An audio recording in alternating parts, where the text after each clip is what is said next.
కొద్ది రోజుల క్రితం మేడ్చల్ జిల్లా మునీరాబాద్ కలవట్టు వద్ద అయితే ఒక మహిళ మృతదేహం అయితే లభించింది. ఆ మహిళను గుర్తుపట్ట రాకుండా అయితే మొఖాన్ని మొత్తం ఛిద్రం చేసి ముఖంపై పెట్రోల్ పోసి అంటించిన ఘటన అయితే మనం చూసాం. ఈ ఘటనను చాలా వరకు మరో దిశ ఘటన అని చెప్పేసి అయితే వార్తల్లో నిలిచింది. అయితే దీనిపై కేసు నమోదు చేసుకున్న పోలీసులు అయితే విచారణ చేపట్టారు. అయితే ఆ మహిళ మృతురాలి చేతిపై అయితే పచ్చబొట్టు పొడుచున్నాయి. ముగ్గురు వ్యక్తుల పచ్చబొట్లు పొడుచున్నాయి.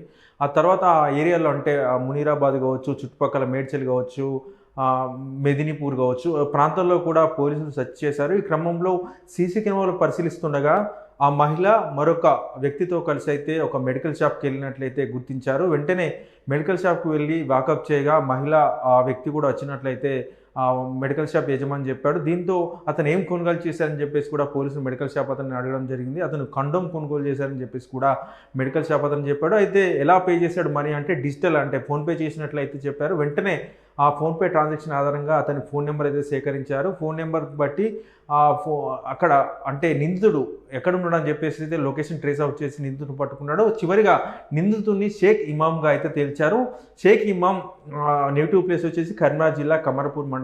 సో ప్రస్తుతం ఆయన మేడ్చల్ జిల్లా మెదినాపూర్ వద్ద అయితే ఉంటున్నాడు. ఈ క్రమంలోనే మేడ్చల్ ఇక్కడ మహిళ గురించి విషయానికి వస్తే నిజామాబాద్ జిల్లా బోధన్ దగ్గరలోని శెట్టిపేటకు చెందిన మహిళకైతే పిల్లలున్నారు. అయితే ఆమె భర్తతో గొడవపడి హైదరాబాద్‌కు వచ్చింది. కొన్ని రోజులు కూషాయిగూడలో ఉన్నది. ఆ తర్వాత ప్రస్తుతం మేడ్చల్‌లో ఉంటుంది.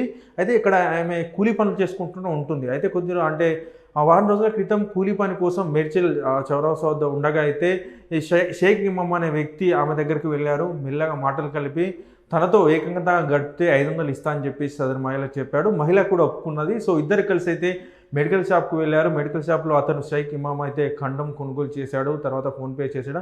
అక్కడి నుంచి మునీరాబాద్ కల్వట్టు వద్దకైతే వెళ్లారు. అక్కడ అంతా అయిపోయిన తర్వాత 500 ఇస్తుంటే కాదు నాకు ఎక్కువ ఇవ్వాలని చెప్పేసి సదరు మహిళ డిమాండ్ చేసినట్లయితే నిందితుడు చెప్పినట్లు పోలీసులు చెప్తున్నారు. అయితే ఈ విషయంలో అంటే 500 1000 ఇవ్వాలంటే 500 ఇస్తానని చెప్పేసి అతను షేక్ ఇమామ్ అనడంతో వీరి మధ్య గొడవ జరిగిందని ఈ క్రమంలోనే షేక్ ఇమామ్ ఆ మహిళ గొంతు నిలిమి హత్య చేశాడని చెప్పి పోలీసులైతే తేల్చారు. తర్వాత తను ఎలా తప్పించుకోవాలని చెప్పేసి ఒక బండరాయితో తల మీద బలంగా కొట్టి తర్వాత పెట్రోల్ ముఖంపై పోసి అంటించాడని చెప్పేసి కూడా పోలీసులు చెప్పారు. ఆ తర్వాత అక్కడి నుంచి షేక్ ఇమామ్ పారిపోయాడు.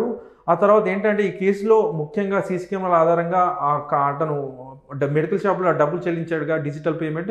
అక్కడే ఆ పోలీసులు అయితే కీలక ఆధారాన్ని అయితే రాబట్టారు. అతను కండమ్స్ కోసం అయితే ఫోన్‌పే చేయడంతో అయితే అతని ఫోన్ నెంబర్ అయితే పోలీసులు కనుగొన్నారు. దీంతో నిందితుడు అయితే ఈ కేసులో పట్టుబడ్డాడు. అయితే కేసులో మహిళ విషయానికి వస్తే ఎక్కడో బోధన్ పక్కన శెట్టిపేట మంచి ఫ్యామిలీ. మరి భర్తతో గొడవ పెట్టుకుని పిల్లల్ని విడిచిపెట్టొచ్చి మహిళ చివరికి వ్యభిచారం చేయడానికి సిద్ధమై ప్రాణాలు కోల్పోయిన ఘటన ప్రస్తుతం చర్చనీయాంశంగా మారింది. ఎందుకంటే ఎందుకు ఇలా మారుతున్నారు? గొడవపడి ఎందుకు వస్తున్నారు? చివరిగా ఒళ్ళు అమ్ముకునే కాడికి ఎందుకు వస్తున్నారు అని చెప్పేసి అయితే ప్రస్తుతం చర్చ కొనసాగుతుంది.